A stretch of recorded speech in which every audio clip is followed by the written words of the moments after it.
नमस्ते मित्रों, सभी को जय श्री राम। विज्ञान चाहे कितनी भी तरक्की कर ले पर ईश्वर के सामने फेल है। ईश्वर द्वारा प्रकृति की रचना ही सर्वश्रेष्ठ रचना है। हमें ईश्वर ने जिस रूप में दिया है वही हमारे लिए सर्वोत्तम है। हम भोग विलास, दिखावे और लालसा में भले ही प्राकृतिक चीज़ों से दूर चले गए हैं, पर आज मानव निर्मित चीज़ों के दुष्परिणामों और दुष्प्रभावों के कारण मनुष्यों को वापस प्राकृतिक चीज़ों की तरफ लौटना पड़ रहा है, क्योंकि वही सर्वश्रेष्ठ है। जानिए इस विषय में कुछ उदाहरण। पहले मनुष्य मिट्टी के बर्तन के प्रयोग करता था, फिर वहाँ से भिन्न भिन्न धातु और स्टील तथा प्लास्टिक के बर्तन तक पहुँच गया है, पर इसके प्रयोग से कैंसर होने का खतरा हो गया है। इसलिए मनुष्य दोबारा मिट्टी के बर्तन तक आ रहा है। पहले इंसान अंगूठा छाप था, क्योंकि उसे पढ़ना लिखना नहीं आता था।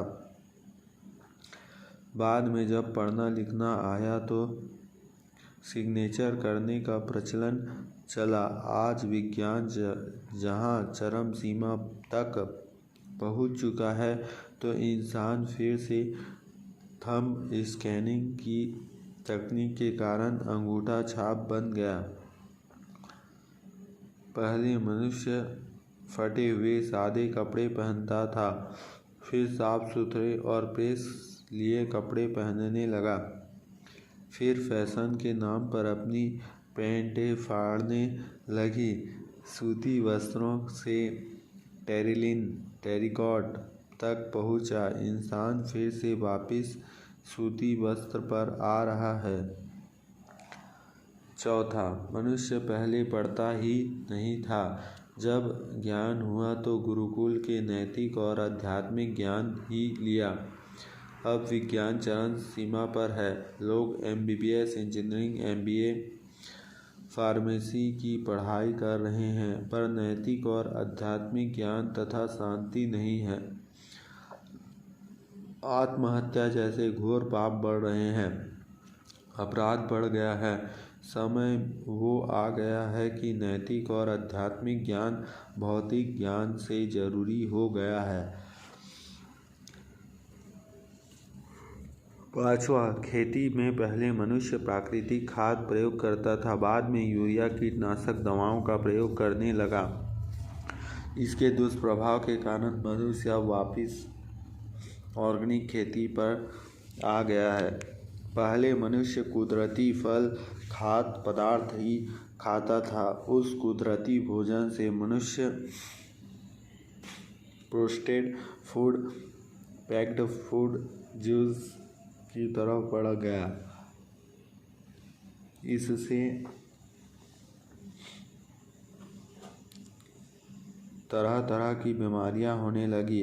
अब इन बीमारियों से बचने के लिए मनुष्य दोबारा कुदरती भोजन की तरफ आ रहा है।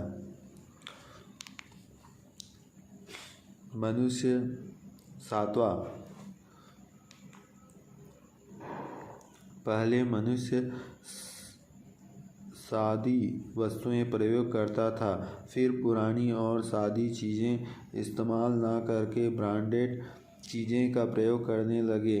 नई चीज़ों को जी भर तो पुरानी चीज़ें ही एंटीक्यू पीस कहकर रखने लगा।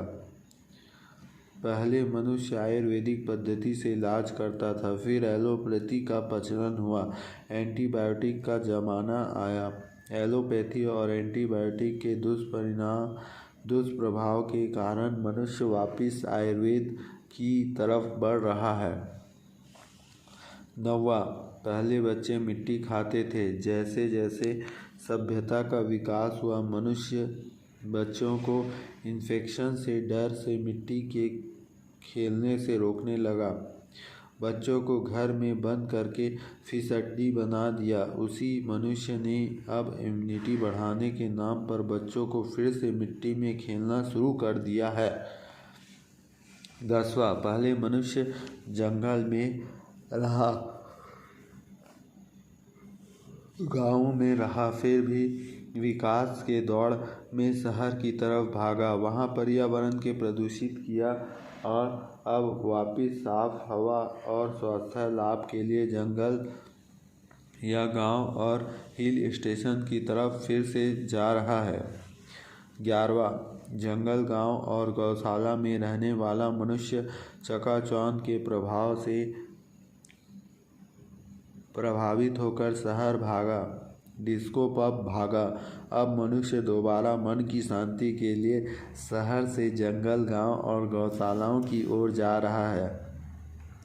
और आपने विदेशों में भी देखा होगा, गौशाला में गौ थेरेपी जो होता है तो लगभग 3000 रुपये कुछ लिया जाता है 1 घंटे का, और गौ माता से गले लगाना, गौ माता के साथ रहना, ये वहाँ किया जा रहा है। तो विदेशों तक ये पद्धति आ गई है। 12वां, भारतीय हिंदू संस्कृति महान थी। उसके अनुसार जीवन जीने से व्यक्ति स्वस्थ, सुखी और सम्मानित जीवन जीता था, लेकिन टीवी सीरियल, फिल्में और मीडिया के दुष्प्रभाव के कारण पाश्चात्य संस्कृति में चला गया, लेकिन वहाँ दुख, चिंता, बीमारी बढ़ने, सम्मानित जीवन जीना, लेकिन टीवी, फिल्में और मीडिया के दुष्प्रभाव के कारण पाश्चात्य संस्कृति में चला गया, लेकिन वहाँ दुखी, चिंता, बीमारी बढ़ने लगी तो भारतीय संस्कृति की तरफ लौटना शुरू कर दिया। आप देख रहे हैं कि सिनेमा घर ये सब खुल नहीं रहा है और ढंग से पिक्चर भी नहीं आ रहा है और लोग जा भी नहीं रहे हैं। अब लोग पिक्चर को भूल चुके हैं, 1.5-2 साल हो गया। इससे ये निष्कर्ष निकलता है कि तकनीकी ने हमें जो दिया है उससे बेहतर तो भगवान ने हमें पहले ही दे दिया था। वास्तव में विज्ञान की बजाय ईश्वर की रचना ही हमारे लिए सर्वश्रेष्ठ है। इससे सिद्ध होता है कि हमारे लिए ईश्वर से बड़ा कोई हितैषी नहीं है। बोलो जय श्री राम। आज देखो, भले विज्ञान कितनी भी तरक्की कर ले, लेकिन ज़्यादा भी तरक्की विनाश की ओर ले जाता है। जिस प्रकार चीन ने एक सूर्य बनाया और वह सूर्य टूट गया, जिससे कि 3000 से भी ज़्यादा लोग मर गए। तो होता वही है कि ज़्यादा अति नहीं करना चाहिए। भगवान ने तो स्वयं सूर्य इतना बड़ा बना के रखा है, भगवान ने हर चीज़ दिया है, तो हमको ज़्यादा वो नहीं करना चाहिए, नहीं तो तरक्की ही विनाश का कारण बनती है। इसलिए भगवान ने जितना दिया है, जो दिया है, उसी में शांति रहें और मस्त रहें और धर्म का कार्य करें, जैसे कि मंदिर बनाना, सेवा करना, पूजा करना, जप करना, भजन करना, यज्ञ करना, मतलब अपनी संस्कृति को भूलें मत। और त्योहारों में अधिक से अधिक जप करें। अधिकम जपम अधिकम फलम, जितना अधिक हम जप करेंगे उतना अधिक फल मिलेगा। और त्यौहार जब आता है तो उसमें कई हजारों गुना, लाखों गुना फल मिलता है। और 4 महारात्रि जो आती है, शिवरात्रि है, कृष्ण जन्माष्टमी है और होलिका दहन के दिन है और दिवाली के पहले दिन, तो ये सभी दिनों में जप का अनंत गुना होता है, तो उसका लाभ लीजिए। जय श्री राम।